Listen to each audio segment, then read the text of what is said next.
O deputado Bibo Nunes, do PL do Rio Grande do Sul, está entrando com um projeto de lei para diminuir também o tempo de inelegibilidade de 8 para apenas 2 anos. É um projeto de lei e é com ele que a gente vai conversar agora. Deputado, seja muito bem-vindo ao nosso canal mais uma vez. É um prazer tê-lo aqui conosco. O que o senhor usa como base de convencimento para a criação deste seu projeto de lei? Seja bem-vindo.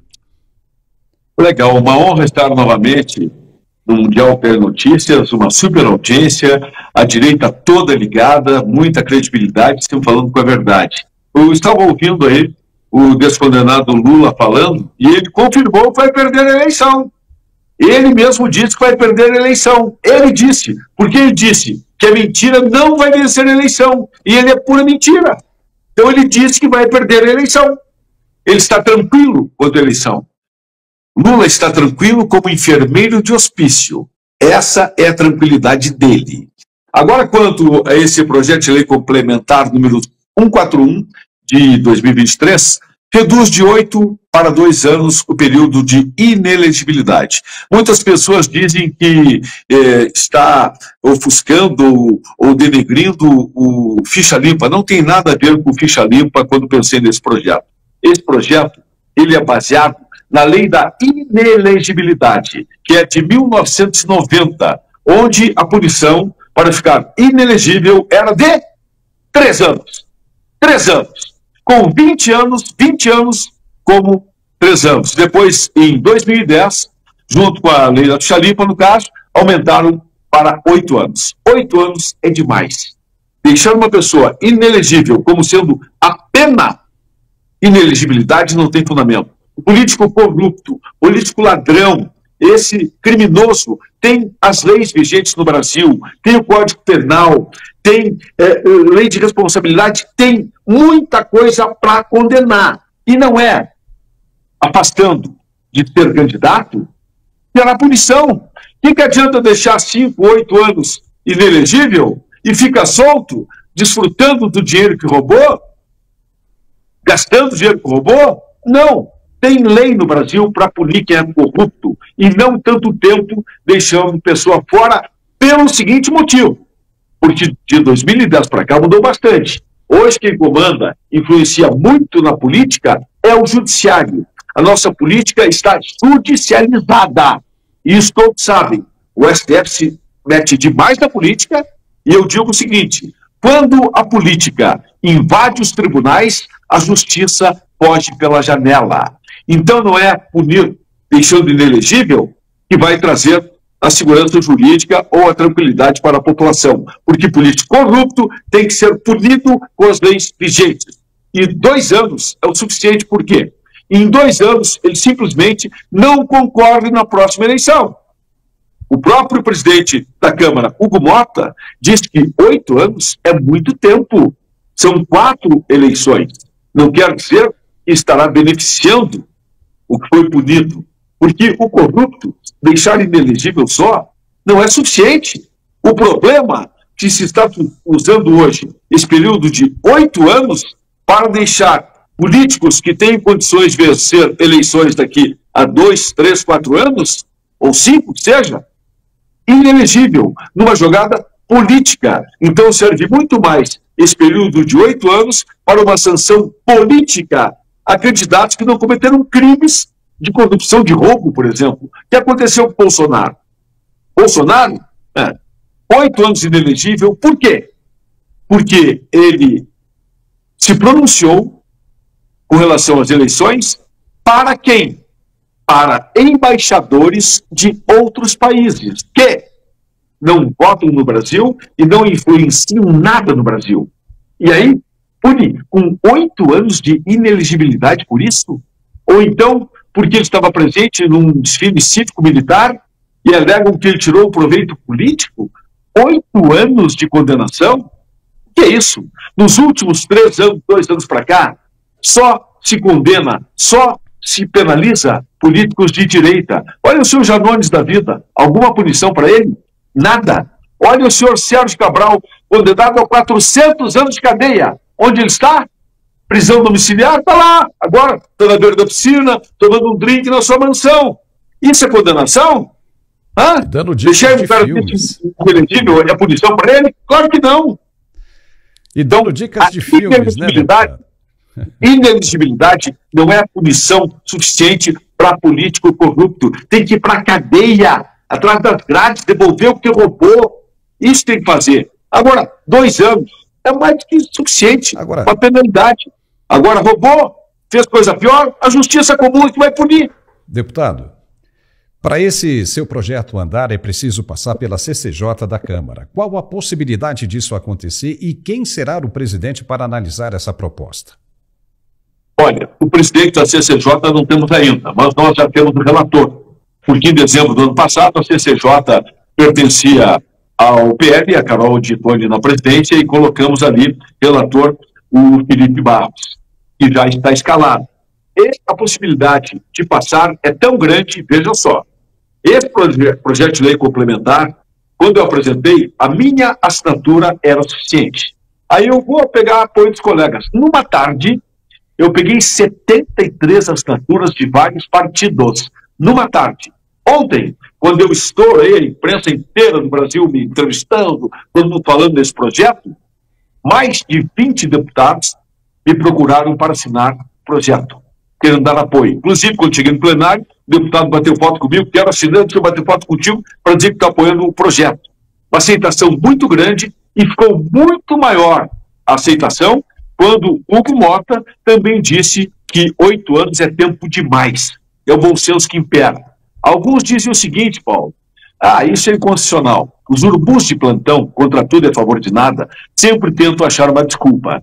Inconstitucional da onde? Se a pena era 3 anos, aumentou para 8. Não é inconstitucional. Aí, de 8 reduz para 2, também não é inconstitucional. É uma questão de tempo, uma questão métrica, no caso, de tempo. Reduz ou aumenta. Então, não é inconstitucional. E vamos fazer com que se restabeleça, no caso do Bolsonaro, para que tenhamos a justiça de volta ao Brasil. Porque não tem cabimento deixar o Bolsonaro 8 anos inelegível pelo que ele fez. Além de ser um absurdo, 8 anos. A Dilma foi caçada. Foi caçada. E numa jogada, deixaram ela ser candidata. Mesmo caçada. Caçada. O senhor Lula saiu do presídio. Não foi absolvido de nenhum crime ele foi absolvido. Foi outra jogada de caneta. Se candidatou ao presidente do Brasil. E Bolsonaro, por falar com embaixadores, por participar de um ato cívico-militar, querer deixar 8 anos fora, qualquer pessoa com mínimo de bom senso sabe que isso não tem fundamento. E não é nada contra a ficha limpa, que continue unindo os políticos que foram julgados até segunda instância com todo o rigor. E político corrupto tem o rigor da lei, tem o Código Civil, tem o Código Penal, tem as leis vigentes no Brasil para, de fato, penalizar. É isso que precisamos colocar para esses políticos. A ação de improbidade, por exemplo, pune, e o político está punido, ele não vai ser candidato, ficará inelegível ao natural. Agora 8 anos é um absurdo. Agora, deputado, o senhor tocou num ponto importante, porque ontem a PGR disse que até o final agora deste mês de fevereiro vai denunciar o presidente Bolsonaro. E se o STF acatar a denúncia, poderá prendê-lo, poderá mandá-lo prender por causa dessas denúncias, né? Ou seja, ou pelo o golpe que nunca existiu, ou pelo cartão de vacinas, ou pelas joias da Arábia Saudita. Agora, uma vez condenado, ele não poderá concorrer às eleições por se tratar de ficha limpa.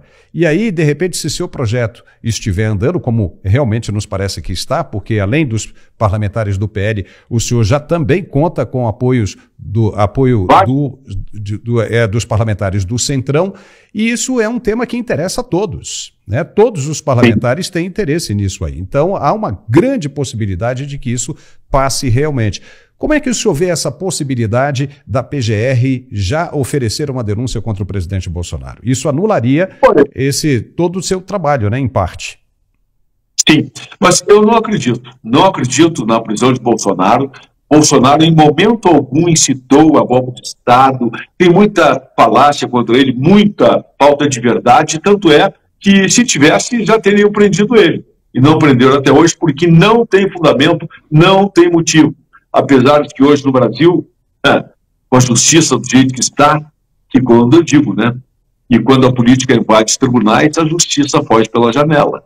E sabe que o STF está se portando de maneira... Aliás, na semana passada, foi acatado um pedido meu de impeachment.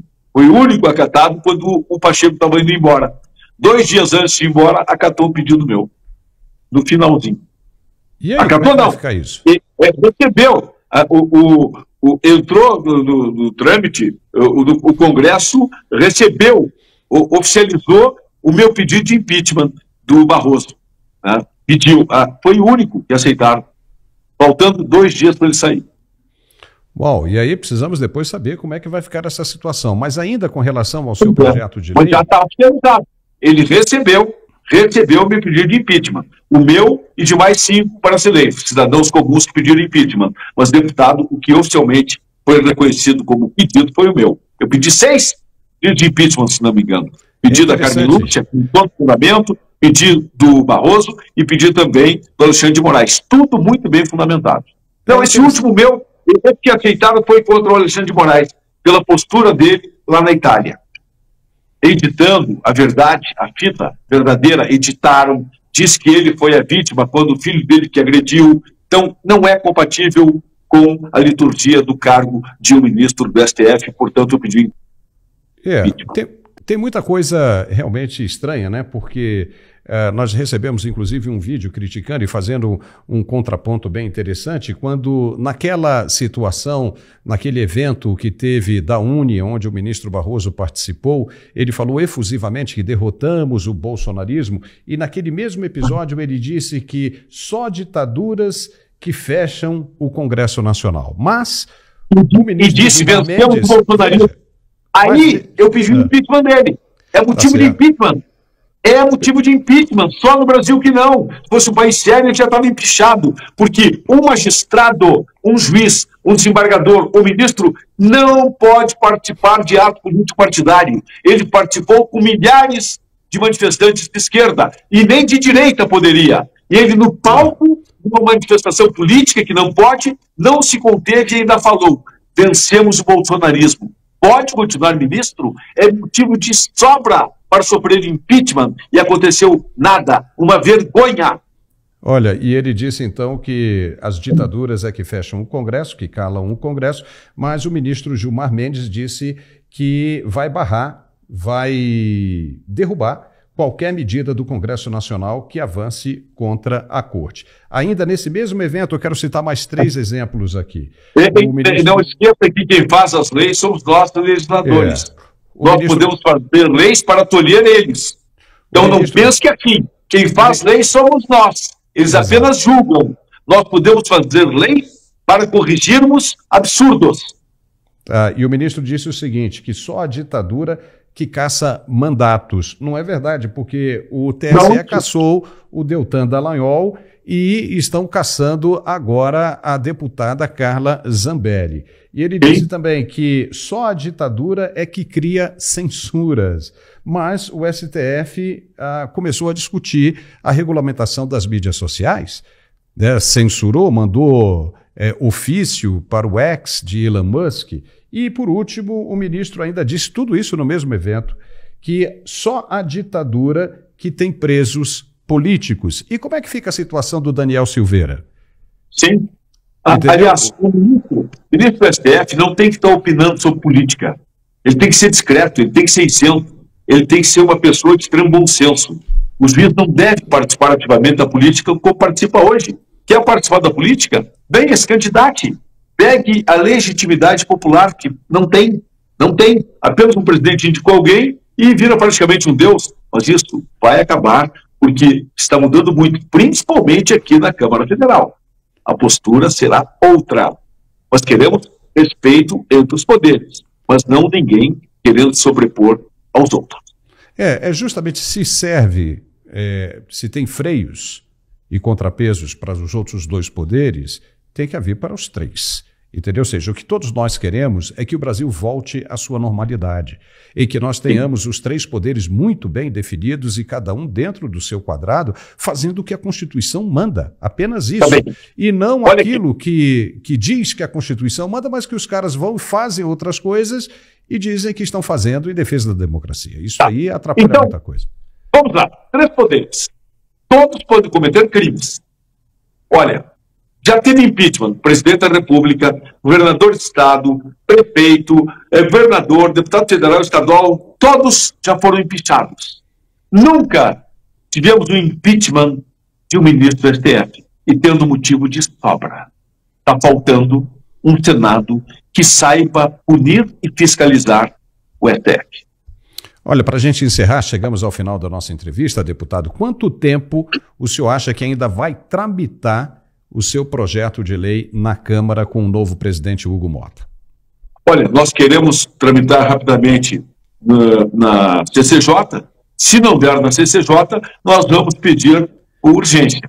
Pedido de urgência, que aí viabiliza muito mais rápido. Temos essa possibilidade. Pedido de urgência, que é um caso de urgência mesmo, né? Qualquer pedidinho, onde se trata, inclusive, quem sabe, da futura candidatura de Bolsonaro à presidência, entre tantos outros que serão beneficiados.